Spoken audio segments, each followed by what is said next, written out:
c'est une régie qui historiquement est print first, et qui depuis 15-20 ans maintenant s'est très largement redéployée. Enfin, le média s'est très largement redéployé sur le web et le mobile. Depuis quelques années, le mobile est effectivement devenu le first device.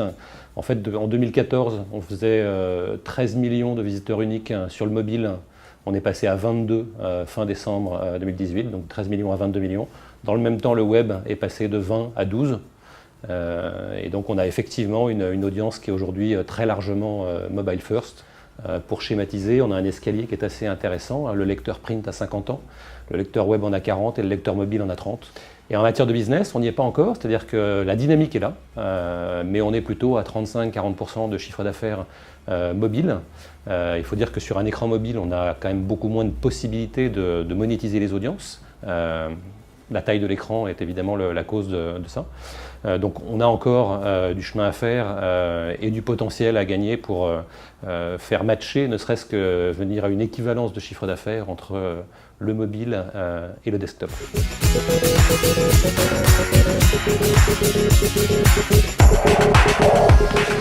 C'est un sujet plus que stratégique, c'est un sujet d'ADN de la régie, c'est-à-dire que du temps du print, ce qu'on vendait principalement, c'était de la proximité, éditoriale et géographique au sens du ciblage publicitaire.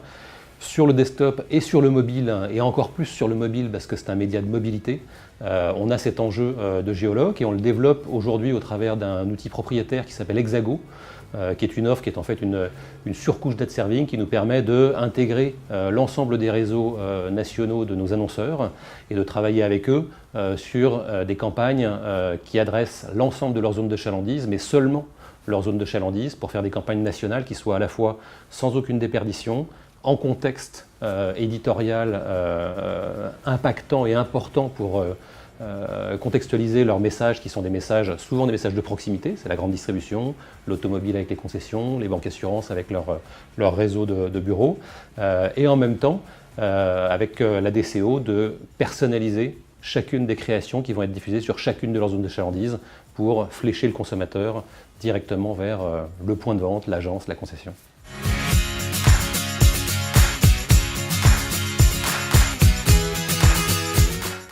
Alors, il y a une question de paradigme. Est-ce qu'on se situe sur le marché résiduel, c'est-à-dire le marché que les GAFA laissent aux autres médias, ou est-ce qu'on se situe en compétition par rapport aux GAFA?